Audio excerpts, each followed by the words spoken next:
임진왜란이 발발하고 첫 번째 전투가 그 정발 장군이 지키는 부산성 전투였고, 두 번째 전투가 송상현 장군이 지킨 동래성 전투입니다. 보통 드라마에서 임진왜란 출발하면 그 전투부터 보여주죠. 그 부산성과 동래성을 점령했던 일본군은 거기 있는 백성들을 다 죽입니다. 그래서 동래성에서 지금도 그 당시 죽은 조선인들의 뼈들이 대량 막 출토되고 막 그렇단 말이죠. 그런 부분을 보여주니, 야, 일본군들이 임진왜란 때 엄청나게 많은 조선인들을 죽였나 보구나. 임진왜란은 7년 전쟁입니다. 근데 그 중에 앞에 한 2년 정도가 임진왜란이고 한 3년이 휴전이고 뒤에 2년 정도가 정유재란이라고 보면 됩니다. 근데 앞에 2년간 임진왜란 때 부산성과 동래성의 대규모 학살 말고는 실제로 일본군들이 조선인을 많이 죽이지 않습니다. 왜 안 죽였을까요? 임진왜란이라는 전쟁을 이해해야 되는데, 토요토미 히데요시가 120년간의 전국시대를 처음 통일해놓고 이제 여기저기서 또 반란이 일어날까봐 칼 사냥이라는 걸 합니다. 일반인들은 칼을 가지고 다니지만 소지할 수 없다. 오로지 사무라이들만 칼을 소지할 수 있다. 그리고 자기 밑에 있는 다이묘, 영주들의 힘을 키워주기 위해서 그 친구들을 조선으로 보낸단 말이죠. 그나마 제가 미리 또 옆으로 살짝 빠집니다만, 임진왜란사를 강의하면서 우리나라에서 이 인터넷상이나 이런 데서 역사 사이트들도 많고 서로 토론하는 공간도 많습니다만, 굉장히 많이들 잘못 인식하고 있는 것들을 제가 하나 바로 잡은 게 있다라면, 제가 임진왜란사 강의하기 전까지, 야, 임진왜란은 일본의 쩌리 장수들이 와가지고 이렇게 조선을 털고 갔던 그런 전쟁이야. 일본에서는 임진왜란 때 출전했던 조선 장수들에 대해서 잘 알지도 못해. 웃기고 자빠졌네.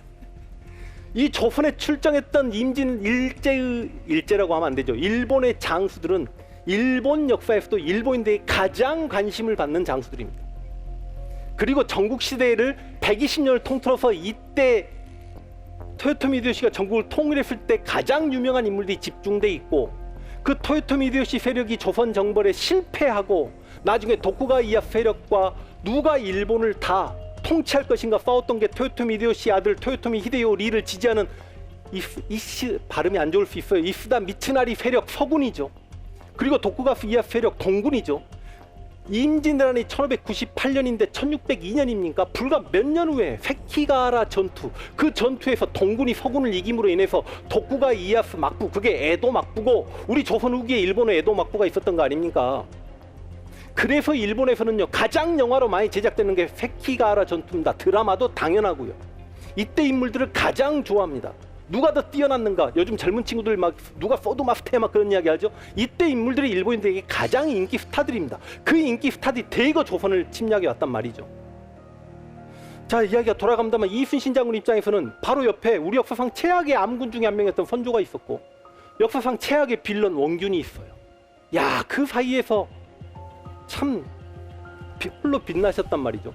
임진왜란 7년 전쟁 동안에 얼마나 많은 조선의 백성들이 가족을 잃는 그 아픔, 상처.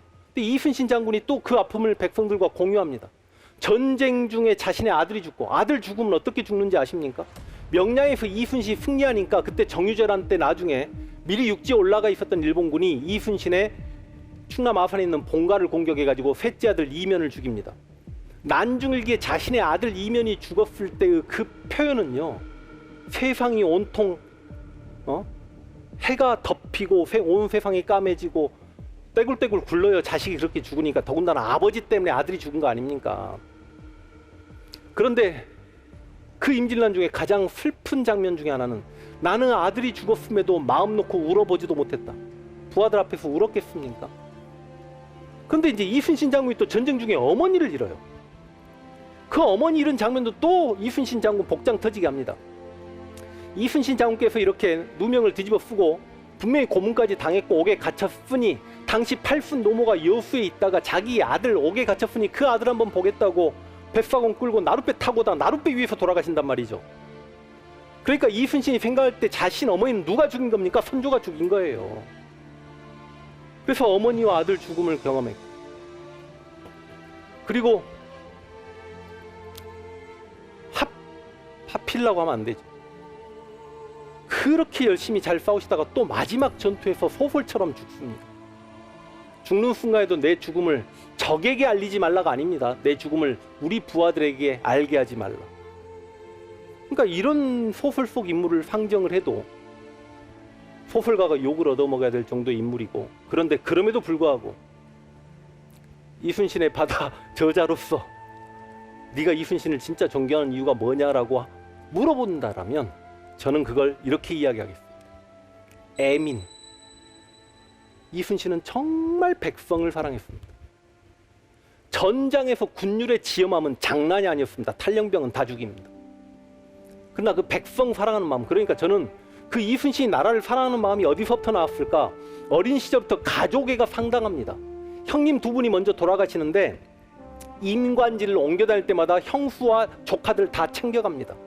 그걸 조선란 나라에서는 남솔, 많은 사람을 끌고 임관지로 간다라고 해서 욕을 얻어먹기도 하지만, 나를 남솔로 비난할지언정 나는 내 형수와 내 조카들을 버릴 수 없다. 그 가족 사랑하는 마음이 지역을 사랑하고, 그 지역을 사랑하는 마음이 나라 사랑하는 마음까지 나왔는데, 적선을 불태울 때도 혹여나 우리 조선인이 포로로 잡혀있는가를 꼭 보거라고 몇 번씩 당부합니다. 이순신 장군께서 가장 분노하셨을 때가 실은 부산포회전입니다. 부산포회전에서 부산 본영을 공격하는데 부산 적진에서 날라오는 화살이 조선인들만 쏠 수 있는 애기살이라고 들어보신 적 있습니까? 통화에 넣어가지고 이렇게 작은 화살, 그게 날라오니까 쉽게 이야기해서 당시 부산포회전 때 순회자들이 많았던 거죠. 분노해가지고 김구 선생님도 일본인들보다 친일파들이 더 미웠다라고 이야기하지 않습니까?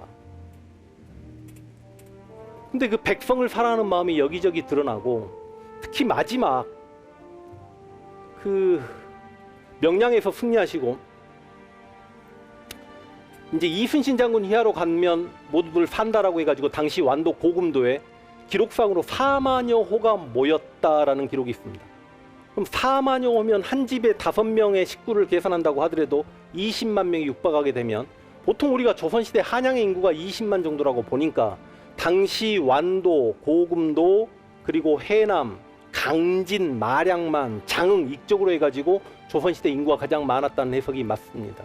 근데 당시 조선의 지방간들은 보름에 한 번씩 임금이 살고 있는 궁궐을 향해 딱 옷을 갖춰 입고 예를 올립니다. 이걸 망궐례라고 합니다. 어느 지방간도 보름에 한 번씩 임금에게 절을 해야만 합니다. 그런데 이순신은 명량해전 이후에 자신이 노량해전에서 죽을 때까지 단 한 번의 망궐례를 올리지 않습니다. 이건 뭘 의미합니까? 이순신 부하들은 살 떨리는 상황이죠. 쉽게 이야기하면 나는 너를 왕으로 인정하지 않겠다.